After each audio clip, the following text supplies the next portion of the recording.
Hi everyone, it's Darlene. I just wanted to start off with my video introducing myself. I just wanted to say I read the required readings and I watched the conflict video between the doctor and the dentist, as well as the TED Talk.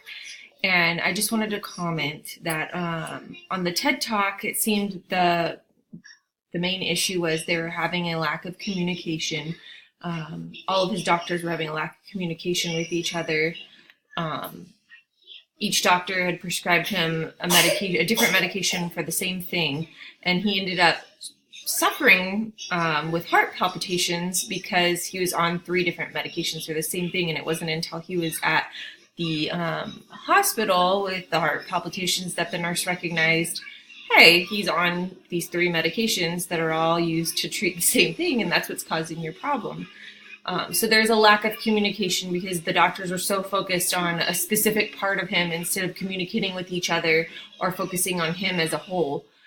Just like in the doctor-dentist scenario with the patient who had a heart murmur and a history of endocarditis, there's either a lack of communication between the dentist and the doctor, or the dentist and his patient updating his past medical history. So the patient ultimately was the one who ended up suffering in that scenario, ended up having a hospital stay with endocarditis because he wasn't treated prophylactically with the antibiotics. So this kind of ties into our case scenario in which the nurse, the PT, the OT, and the AT are not communicating with each other about this patient's recent surgery and the massage modality. So the nurse is in there providing a massage for the patient that is not appropriate for the patient, and the PT, OT, and AT all think that they can treat this patient themselves. The issue is a lack of communication again.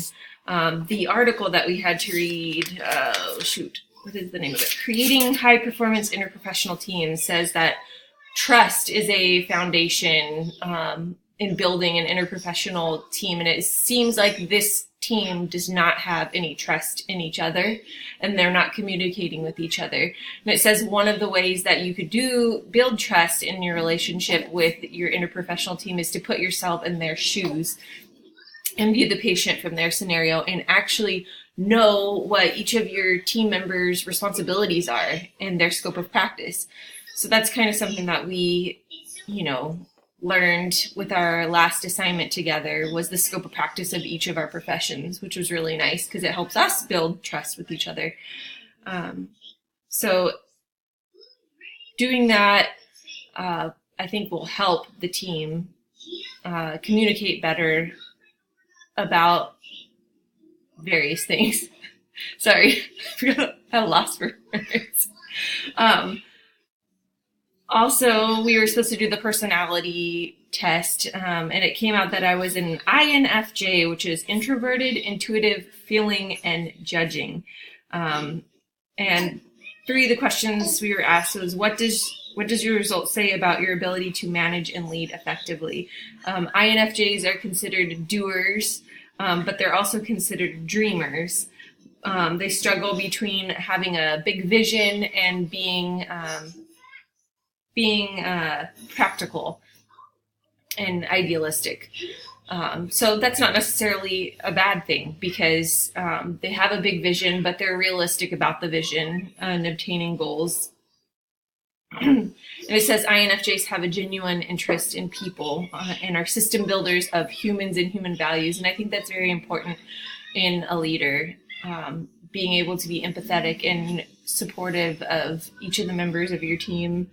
Can help you lead effectively. It says, how does your personality type help you hinder from resolving conflict? It says that INFJs are not easily led, and they're very suspicious of others' motives.